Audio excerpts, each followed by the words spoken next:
so bright, it's hard to breathe, but that's alright. Hush.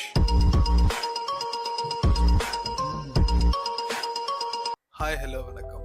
நான் உங்கள் Satish. Welcome to magic mind voice. வீடியோட தம்ப்நெயிலில் பார்த்துருப்பீங்க, இது தெரிஞ்ச இந்த உலகத்தையே ஜெயிக்கலான்னு சொல்லிட்டு. ஆல்ரெடி லட்சக்கணக்கான கோடிக்கணக்கான யூடியூப் வீடியோஸ் இது மாதிரி இருக்கலாம். பட் ஆனால் அத்தனை வீடியோஸ்லேயும் எல்லா வீடியோஸ்லேயும் அவங்க சொல்கிற அந்த கான்செப்ட் 80-90% இதில் இருந்து தான் ஸ்டார்ட் ஆகும். சுற்றி வளைச்சி இன்டைரக்ட்லி வந்து பார்த்தீங்கன்னா இதில் தான் கவர் ஆகும். சக்சஸ் ஆன பீப்புளோட இந்த உலகத்துல சக்சஸ் ஆயிருக்காங்கன்னு சொல்ற எல்லாரோட ஆட்டோகிராஃபிலையும் பயோகிராஃபிலையும் இது இல்லாம இருக்காது. அண்ட் சக்சஸ் ஆகிறதுக்கு வழி சொல்ற எல்லா லீடர்ஸ், ஆண்டர்பிரனர்ஸ், லீடர்ஷிப் ஸ்கில் இருக்கிற எல்லாரும், பொலிட்டீஷியன்ஸ், புக்ஸ் எல்லாமே சொல்றது இதுதான். ஏன் 1000ல இருந்து லேக்ஸ் கணக்கில் பே பண்ணி ஸ்டூடெண்ட்ஸ், ஒர்க்கிங் ப்ரொஃபஷனல் அட்டன் பண்ற எல்லா கிளாஸஸ்லயும் கூட இதுதான் சொல்லுவாங்க, இதைதான் சொல்லி கொடுப்பாங்க. அப்படி என்ன ஒரு விஷயம் அடிச்சு சொல்றேன், இது இல்லாத சக்சஸ் ஸ்டோரி புக்ஸும் இல்லை, இதை சொல்லாத சக்சஸ் ஸ்டோரி புக்ஸும் இல்லை. இது இல்லாம சக்சஸ்க்கான வழி இல்லை. கண்டிப்பா இன்டைரக்ட்லியோ டைரக்ட்லியோ இதை தான் எல்லாருமே சொல்லுவாங்க. நீங்க வேணும்னா இதை நல்லா நோட்டீஸ் பண்ணி பாருங்க. அதுக்கு முன்னாடி இந்த வீடியோ முழுசா பாருங்க. சக்சஸ் ஆகிறதுக்கான வழி என்னன்னு சொல்லிட்டு இந்த வீடியோல நான் உங்களுக்கு சொல்றேன். சாரி நான் சொல்றதுக்கு முன்னாடியே பல 100 வருஷத்துக்கு முன்னாடி ஆல்ரெடி பல பேர் இதை சொல்லிட்டாங்க. யார் சொல்லிட்டாங்கன்னு கேக்குறீங்களா? ஆல்ரெடி பல வேதங்கள்லயும் புக்ஸ்லயும் ஆல்ரெடி சக்சஸ் ஆன, ஞானம் அடைஞ்ச புத்தா, அதுக்கப்புறம் நிறைய சக்சஸ்ஃபுல் பீப்புள் இதை சொல்லிட்டு போயிருக்காங்க. நான் சொல்ல போற கான்செப்ட் என்னவோ பழசுதான், பட் இந்த உலகத்துல புதுசுன்னு ஒண்ணு இல்லை. ஏன்னா எல்லாமே இந்த உலகத்துல பழசுதான். எக்ஸாம்பிள் சரிகமபதனி, இது வந்து ரொம்ப பழசு தான். இதுல இருந்து தான் எல்லா மாடர்ன் சாங்ஸ்ல இருந்து இப்போ வரைக்கும் வர எல்லா சாங்ஸும் இதை பேஸ் பண்ணி தான் இருக்கு. ஆனா அது எல்லாமே கான்செப்ட் பேஸ்ட் ஆன் சரிகமபா, அது பழசு தான். ஸோ அது மாதிரி சக்சஸ்க்கான வழியும் பல 100 வருஷங்களுக்கு முன்னாடியில இருந்து ஒண்ணுதான். ஆனா அதை டிஃப்ரெண்ட் பீரியட்ல வேற மாதிரி விதங்கள்ல ஒவ்வொரு மாடுலேஷன்ல ஒரு சிலர் அதை ஏசி ரூம்ல கிளாஸஸ்ல அமௌண்ட் கட்டி அதை தெரிஞ்சுக்கணும் ட்ரை பண்றாங்க. சிலர் நார்மலா தன்னோட லைஃப்ல நடக்கிற விஷயங்கள்ல இருந்து அதை தெரிஞ்சுக்கிறாங்க. சிலர் புக்ஸ் அந்த மாதிரி தேடுறாங்க. பட் ஆனா எல்லாமே சொல்ற கான்செப்ட் ஒண்ணுதான். நான் சில சாங்ஸ் ப்ளே பண்ண போறேன். இந்த சாங்ஸ்ல காமனா இருக்க ஒரு விஷயத்த எனக்கு கமெண்ட் பண்ணுங்க. கண் போன போக்கிலே கால் போகலாமா, கால் போன போக்கிலே மனம் போகலாமா.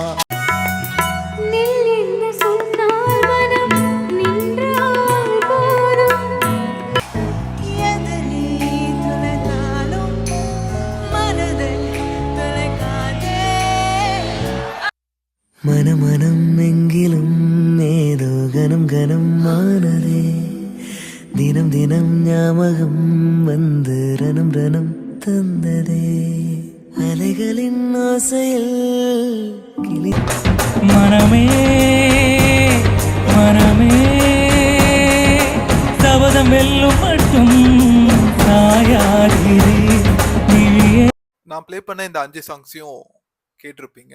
ஐ ஹோப் நிறைய பேர் இதை கெஸ்ஸும் பண்ணியிருப்பீங்க.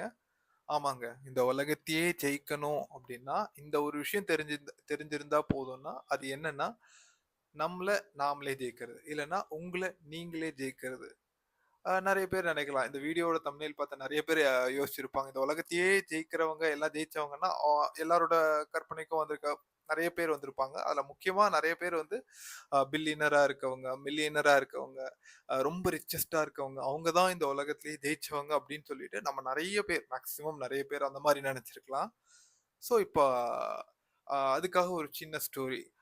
எல்லாருக்குமே தெரியும், அலெக்சாண்டர் த கிரேட் அப்படின்னு சொல்லுவோம். இந்த உலகத்துல முக்காவாசி இடத்த ஒரு காலத்துல பிடிச்சி வின் பண்ண ஒருத்தர் அலெக்சாண்டர் த கிரேட் அப்படின்னு சொல்லிடுவோம். அலெக்சாண்டர் அவரோட நேம். அதுக்கு பின்னாடி வந்த கிரேட்ன்றது எதனால வந்துச்சுன்னா, அவ்வளோ எம்பையர்ஸா அவர் ஒரு பெரிய எம்பையரே உருவாக்குனார். ஸோ அதனால அவரை அலெக்சாண்டர் த கிரேட்னு சொல்லுவோம். அவர் தன்னோட சாகிற சுச்சுவேஷன்ல சாகிறதுக்கு முன்னாடி சொன்ன விஷயம், அந்த கண்ட்ரிலேயே ரொம்ப வெல்வர்ஸ்டா இருக்கிற ரொம்ப தலை சிறந்த மருத்துவர்கள் அவரோட உடம்ப தூக்கிட்டு போனோம். அடுத்தது அவர் இதுவரைக்கும் சம்பாதிச்ச விலையுயர்ந்த பொருட்கள், அந்த செல்வம், அந்த மெட்டீரியலிஸ்டிக்கான விஷயங்கள அவர் கூட கொண்டு வரணும். சவப்பெட்டியில அவரோட 2 கையையும் வெளிய காமிச்ச மாரி வைக்கணும்.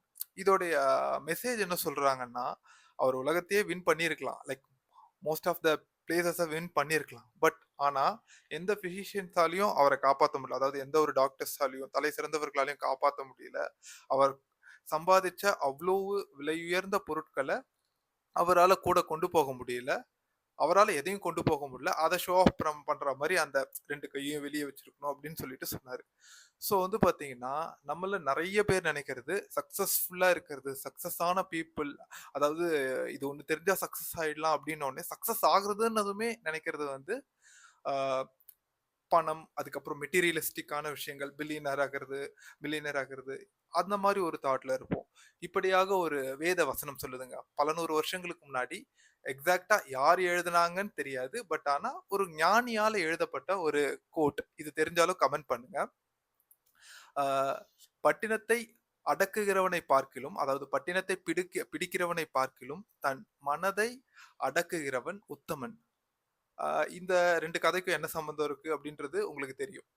ஆ அதுல சொல்ல வர விஷயம் என்னன்னா, ஒரு நகரத்தையோ, ஒரு கண்ட்ரியையோ போய் பிடிக்கிறத விட, அதாவது பிடிக்கிறதுன்றப்போ கேப்சர் பண்ணி அத வின் பண்றத விட, ஒரு நாட்டையே வின் பண்றத விட, ஒருத்தன் தன்னோட மனச கண்ட்ரோல் பண்ணி, அத தன்னோட கட்டுப்பாட்டுல வச்சிருக்கான் அப்படின்னா, அவன் தான் சிறந்தவன், உத்தமன். அதுதான் உத்தமம்னு சொல்லிட்டு, அப்படி ஒரு ஞானி சொல்லியிருக்கிறாரு. ஸோ, இந்த உலகத்தையே ஜெயிக்கணும்னா, நம்மள நாம ஜெயிக்கணும்.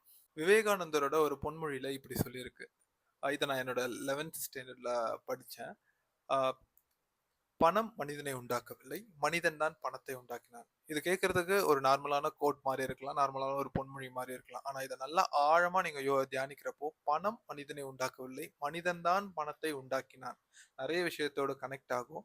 ஸோ, அதனால ஜெயிக்கிறதுன்னு சொன்ன உடனமே நெறைய பேரோட மைண்ட் தாட்ல வர்றது ரிச்சஸ்ட்டா, ரொம்ப ஃபேமஸா, ரொம்ப இந்த உலகத்திலேயே அ லைக் பில்லியனரா, மில்லியனரா இருக்கவங்க வரலாம். ஆனா இந்த உலகத்துல உண்மையிலேயே ஜெயிச்சதா சொல்ற, லைக் உண்மையிலேயே ஜெயிச்ச சிலர எடுத்துக்கிட்டோம்னா, எக்ஸாம்பிள் புத்தாவா இருக்கலாம், ஜீசஸ் கிரைஸ்ட்டா இருக்கலாம், நபிநாயகமா இருக்கலாம், விவேகானந்தரா இருக்கலாம். இவங்க எல்லாருமே வந்து பார்த்தீங்கன்னா, லைக் அவங்களோட லைஃப் ஹிஸ்டரியோ, அவங்களோட பயோகிராஃபி எடுத்து பார்க்குறப்போ, அவங்க தங்களோட லைஃப்ல எந்த இடத்துலயுமே பணமோ, ரிச்சஸ்ட்டா இருக்கிறதோ, இந்த மாரி விஷயங்கள ஜெயிக்கிறதுக்கான ஒரு மெஷர்மென்ட் டூலாவோ, இல்லன்னா இதுதான் இப்படி இதையெல்லாம் அச்சீவ் பண்ணா அ லைக் ஜெயிச்சிடலாம் அப்படின்னோ, எந்த ஒரு இடத்துலயும் அவங்க அவங்க சொல்ற ஒரு காமனான விஷயம், இந்த உலகத்தையே ஜெயிச்சதா சொல்றவங்க, பணம் இல்லாம, தனக்குன்னு ஒரு இடத்த வாங்கி, அந்த இடத்துல தனக்குன்னு ஒரு வீடு கூட கட்டாம, இந்த உலகம் முழுக்க என்ன சொல்றது? இன்னை வரைக்கும் நிலைச்சு நிக்கிறாங்க.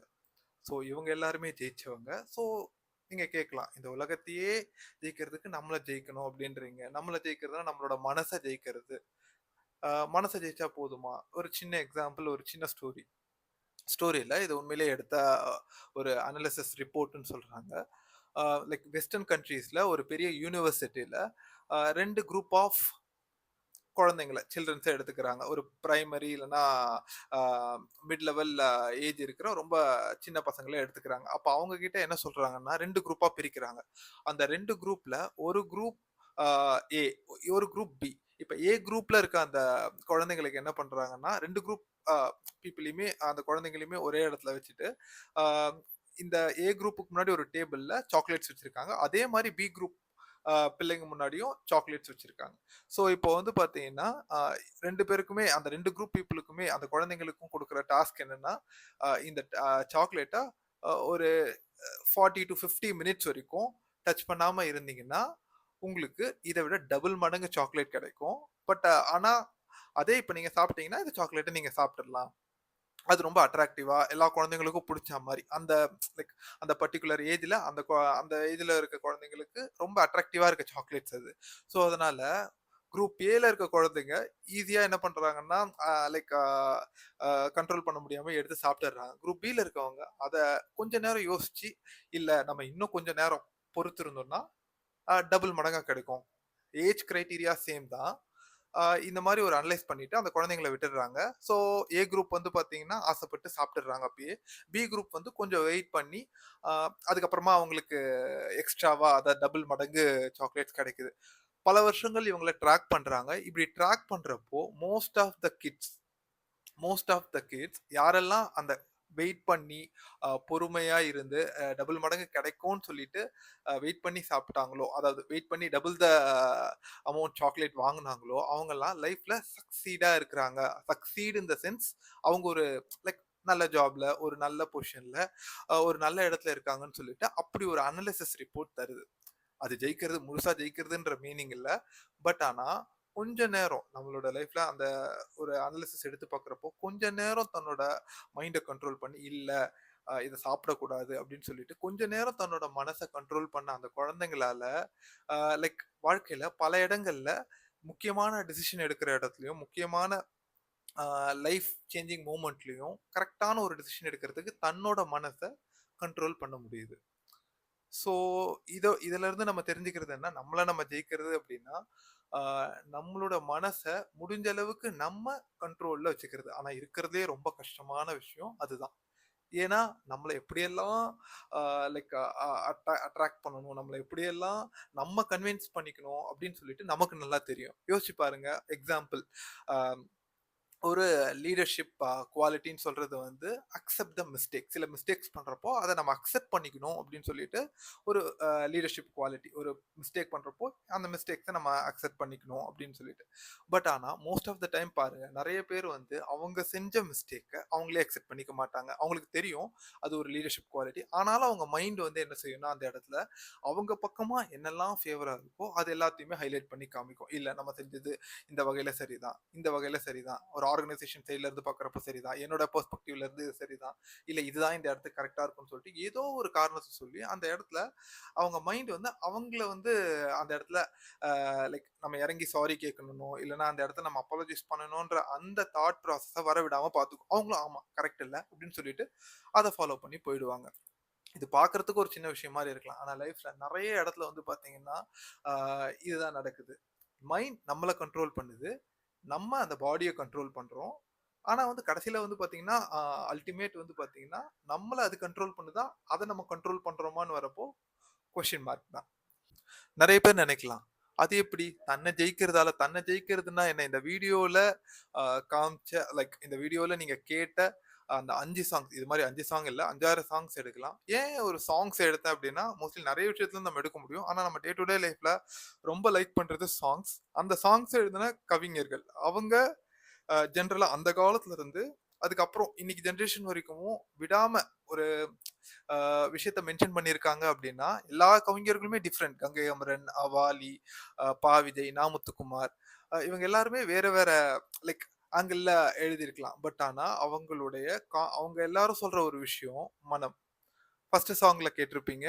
ஆ கண் போன போக்குல மனம் போலாம்னு சொல்லிட்டு அந்த காலத்து ஒரு சாங். அடுத்தது வந்து பார்த்தீங்கன்னா, அ எத தொலைச்சாலும் மனச தொலைச்சிராத. அதுல எனக்கு ரொம்ப ஃபேவரட்டான ஒரு சாங் என்னன்னா, ஜானகி அம்மா பாடியிருப்பாங்க. கங்கை அமரன் அவரோட வரிகள்ல அ லைக் "நில்லென்று சொன்னால் நிற்கிற மனம் வேண்டும்" அப்படின்னு சொல்லிட்டு. "நில்லென்று சொன்னால் மனம் நின்னா போதும்" அப்படின்ற மாரி அந்த லைன் இருக்குங்க.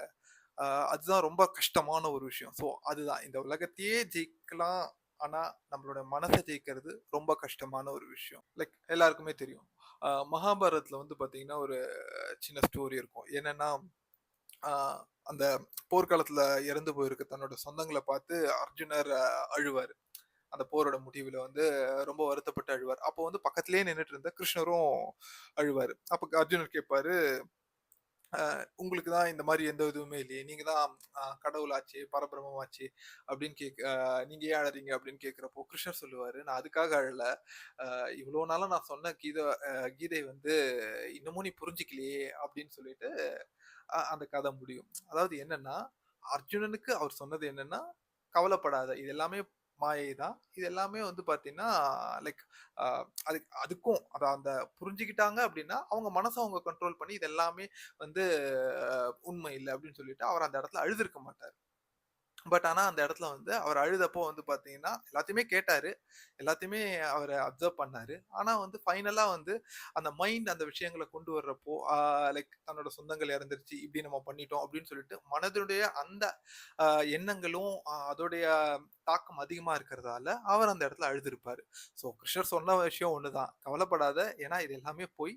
இது எல்லாமே மாயை அப்படின்ற ஒரு கான்செப்ட்ல ஆனா அத அவரு அக்செப்ட் பண்ணிக்கணும்னாலும், அவரோட மனச அவரு கண்ட்ரோல் பண்ணணும். ஸோ அடுத்து அப்படியே இந்த சைடு வர்றப்போ, பைபிள்ல அதாவது பைபிள்ல அழகான ஒரு வசனம் இருக்கும். இயேசு கிறிஸ்து வந்து பார்த்தீங்கன்னா, இந்த வசனத்த சொல்லியிருப்பாரு. உங்களில் எவன் ஒருவன் கவலைப்படுகிறதுனால் தன் சரீர அளவில் ஒரு முழம் கூட்டுவான். இதோட மீனிங் என்னன்னா, கவலைப்படுறதால உங்கள்ல யார் தன்னோட சரீர அளவுல ஒரு முழத்த கூட்டிற முடியும்? கூட்டிற முடியும்ன்ற சென்ஸ் கவலைப்படுறதால எதுவும் நடக்க போறது. அதனால கவலைப்படாதீங்க. கவலைப்படாதீங்கன்றத பத்தி அழகா நெறைய இடத்துல மென்ஷன் பண்ணியிருப்பாங்க. ஸோ 2மே சொல்ற விஷயம் ஒண்ணுதான். கவலைப்படாதீங்க. ஆனா அந்த கவலைப்படாம இருக்கணும்னா என்ன வேணும்? தன்னோட மனச கண்ட்ரோல் பண்றவங்களால அந்த கவலைப்படாம இருக்க முடியும். மனச தன்னை தான் ஆ ஜெயிச்சு, தன்னை தான் அறிந்து, தன்னை அ தான் கண்ட்ரோல் பண்ற ஒரு பெர்சனால எல்லா ஃபீலிங்ஸையும் விட்டு தனிச்சு நிக்க முடியும். எக்ஸாம்பிள் புத்தா. ஆசையே எல்லாவற்றுக்கும் காரணம்னு புத்தா சொல்றாரு. ஆசை எங்கேருந்து வருது? ஆசை மனசுல இருந்து வருது. மனசுக்கு ஆசை எப்படி வருது? பார்க்குற, கேட்கிற விஷயங்களால அட்மையர் ஆகி நெறைய விஷயங்கள பார்த்து நம்ம ஆசைப்படுறோம்.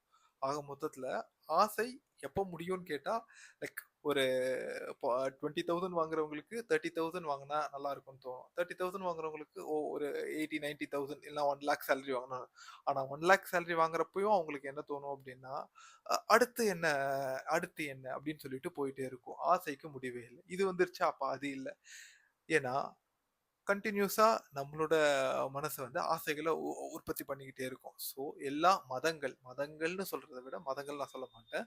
எல்லா மார்க்கங்களும், அ எல்லா வழிகளும் சொல்ற ஒரு விஷயம். எல்லா வழிகளும் உருவாக்கப்பட்டதுக்கான முக்கியமான ஒரு காரணமும், அ ஒரு மேஜரான நோக்கம் என்ன அப்படின்னு பார்த்தீங்கன்னா, தன்னை தான் அறிந்து தன்னை தான் அறிந்து, தன்னுடைய மனதில் எழக்கூடிய ஆசைகளை ஒருவன் கண்ட்ரோல் பண்ணி அதுக்கப்புறமா வந்து உண்மையிலேயே இங்க வந்ததுக்கான காரணம் என்ன? இங்கிருந்து நம்ம போகறதுக்கு முன்னாடி என்ன செய்யணும்? ஆ இந்த உலகத்தில் நம்ம இருக்கக்கூடிய இந்த ஒரு குறுகிய காலகட்டத்துல என்ன பண்ண முடியும்? என்ன பண்ணணும்? அப்படின்றத அறிவுரைக்கிற மாரி தான். இதுக்கான ஒரு விஷயமா தான் மார்க்கங்களும், வழிகளும் இருந்துச்சு. இதுக்காக தான் உபவாசங்கள், இல்லன்னா உண்ணா நோன்பு, ஃபாஸ்டிங் சொல்லிட்டு எல்லா மார்க்கங்கள்லயும் இருக்கும். எடுத்து பாருங்க லைக் ரம்ஜானுக்காக ஒரு நோன்பு இருப்பாங்க. ஒரு குறிப்பிட்ட காலத்துல அ அந்த மார்க்கத்துல ஒரு நோன்பு இருப்பாங்க. லெந்து டேஸ்ன்னு சொல்லிட்டு அ இந்த ஒரு மார்க்கத்துல இப்படி ஒரு அ உபவாசம் இருப்பாங்க. இந்த மாரி புரட்டாசி இல்லன்னா வந்து பார்த்தீங்கன்னா, ஒரு குறிப்பிட்ட நம்பிக்கையோடு ஒரு குறிப்பிட்ட விரத காலத்த இவங்க கடைபிடிப்பாங்க. ஆனா எல்லா இடத்துலயுமே விரத காலங்கள் கடைபிடிக்கப்படுது. விரதம், உண்ணா நோன்பு, ஃபாஸ்டிங் இப்படி சொல்ற விஷயங்கள் கடைபிடிக்கப்படுது. இதோட காரணம் என்னன்னு பார்த்தீங்கன்னா, இதுக்கும் முக்கியமான காரணம் மனசுக்கும் உண்ணா நோன்புக்கும் இல்லன்னா ஃபாஸ்டிங்க்கும் என்ன சம்மந்தம்னு யோசிக்கலாம். எல்லாத்தையும் ஒரே வீடியோல சொல்ல முடியல. அடுத்தடுத்து வர வீடியோஸ்ல ஏன்னா இது வந்து ஒரு பேசிக்கான ஒரு முக்கியமான முதல் விஷயம். ஏன்னா, நான் ஸ்டார்ட்டிங்லயே சொல்லியிருப்பேன். அ இது இது தெரிஞ்சா எல்லாத்தையுமே நம்மால கண்ட்ரோல் பண்ண முடியும். எல்லாருமே இதத்தான் சொல்றாங்கன்னு சொல்லியிருப்பேன். யோசிச்சு பாருங்க. ஒரு புக்கா இருக்கட்டும், இல்ல ஒரு மோட்டிவேஷனல் ஸ்பீக்கரா இருக்கட்டும், இல்லன்னா வந்து ஒரு மென்டாரா இருக்கட்டும். எல்லாருமே இதெல்லாம் சக்சஸ் ஆகறதுக்கான வழி. இல்ல ஒரு மெட்டீரியலிஸ்டிக்கான ஒரு விஷயமா கூட இருக்கட்டுமே. ஃபார் எக்ஸாம்பிள் யோசிச்சு பாருங்களேன். ஒரு குறிப்பிட்ட இயர்க்குள்ள இல்லன்னா ஒரு குறிப்பிட்ட டைம் பீரியடுக்குள்ள நான் இவ்ளோ பெரிய பொசிஷன் அச்சீவ் பண்ணியிருக்கணும். இல்ல இந்த ஒரு லிமிட்ஸ நான் கிராஸ் பண்ணியிருக்கணும்னு வைக்கிறப்போ கூட, அந்த விஷயங்கள் எங்க ஸ்டார்ட் ஆகும்னா, எல்லாமே இதெல்லாம் பண்ணணும்னு சொல்லிட்டு நம்ம சொல்லுவோம். பட் ஆனா அது எல்லாமே எங்க ஸ்டார்ட் ஆகும்னா, நம்ம கிட்ட தான். ஏன்னா நம்ம எடுத்து வைக்கிற அந்த முதல் அடி, முதல் விஷயம் தான் நம்ம செய்யக்கூடிய அந்த முதல் ஏன்னா இப்ப அந்த ஒரு பர்ட்டிகுலர் டெசிக்னேஷன் எக்ஸாம்பிள் ஒரு மெட்டீரியலிஸ்டிக்கான இல்ல ஒரு சாதாரணமான ஒரு அ இதுல சொல்றப்போ வந்து பார்த்தீங்கன்னா, ஒரு ஒரு கம்பெனியோட சிஇஓ ஆகணும்னு சொல்லிட்டு ஆசைப்படுறாங்க. அப்பன்னா வந்து என்ன பண்ணணும்? இதெல்லாம் பண்ணணும்னு சொல்லிட்டு ஒரு லிஸ்ட் இருக்கும். ஆனா அதெல்லாம் பண்ணணும்னா, நம்ம என்ன பண்ணணும்? இதையெல்லாம் கண்ட்ரோல் பண்ணணும். லைக் இதெல்லாம் இந்த மாதிரி விஷயங்கள் இதெல்லாம் பண்ணக்கூடாதுன்னு இருக்கும். இது டூஸ் அண்ட் டோன்ட்ஸ் இருக்கும். அப்ப அது எல்லாத்தையும் பண்றதுக்கு நம்மளோட மைண்ட நம்ம கண்ட்ரோல் பண்ணி ஓரளவுக்கு அத நம்ம டியூன் பண்றப்போ அத அச்சீவ் பண்ண முடியும். எப்ப அத அச்சீவ் பண்ண முடியாது? எப்ப நம்மளுடைய மைண்ட் நம்ம கண்ட்ரோல்ல விட்டு போகுதோ, எக்ஸாம்பிள் இதுக்காக இவ்ளோ படிக்கணும், இவ்ளோ டைம் ஒரு நாளைக்கு இவ்ளோ நான் படிக்கணும், இவ்ளோ வொர்க் பண்ணணும்ன்றப்போ, அதே டைம்ல வேற ஒரு சில என்ன சொல்றது, எக்ஸாம்பிள் ஒரு Instagram ரீலோ இல்லன்னா வந்து சோசியல் மீடியாலயோ நான் இருக்கக்கூடாதுன்னு சொல்லிட்டு ஒரு விஷயம் வச்சிருக்கப்போ, அத கிராஸ் பண்ணி, இல்ல நான் அத அப்புறம் பார்த்துக்கலாம்ன்னு சொல்லிட்டு அத ப்ரொக்ராஸ்டினேட் பண்ணிட்டு, அந்த மைண்ட் அந்த இடத்துக்கு கொண்டு போறப்போ, மோஸ்ட் ஆஃப் த பீப்பிள் வந்து பார்த்தீங்கன்னா, அட்ராக்ட் ஆயி அந்த இடத்துக்கு போயிடுவாங்க. ஸோ, ஆட்டோமேட்டிக்கா அந்த கோல் வந்து டைல்யூட் ஆயிடுது. ஸோ, இந்த இடத்துலயும் வந்து மேஜர் ஸ்டக் ஆகி நிக்கிறது மனம் தான். மனம்னு சொல்றப்போ, நம்மள ஸ்டக் பண்ணி வச்சிருக்கிறது மனம் தான். ஸோ, அப்போ தன்னை தான் ஒரு மனுஷன் அறிஞ்சு லைக் புரிஞ்சு, அறிஞ்சு அ தன்னுடைய மனதையும் முடிந்த அளவுக்கு அவன் கண்ட்ரோல் பண்றப்போ, அவன் மெட்டீரியலிஸ்டிக்காவும் சரி, இல்லன்னா நான் சொன்ன அந்த ஹை லெவல் லைக் மகான்கள் இல்லன்னா ஆல்ரெடி இந்த உலகத்துல சக்சஸ் ஆகுன அந்த பீப்புள் மாதிரி சக்சஸ் ஆகிறதுக்கும் சரி, அவங்க அந்த பர்ட்டிகுலர் விஷயத்த கண்ட்ரோல் பண்ண வேண்டியதா இருக்கு. அதாவது மனதை கண்ட்ரோல் பண்ண வேண்டியதா இருக்கு. ஸோ அதனால தன்னை ஒரு மனுஷன் ஜெயிக்கிறப்போ, தன்னை தான் ஒரு மனுஷன் உணர்றப்போ, உணர்ந்து அவன் தன்னோட மனதை கண்ட்ரோல்ல எடுக்கிறப்போ, ஆட்டோமேட்டிக்கா வந்து பாத்தீங்கன்னா எல்லாத்தையும் அவனால ஜெயிக்க முடியும்.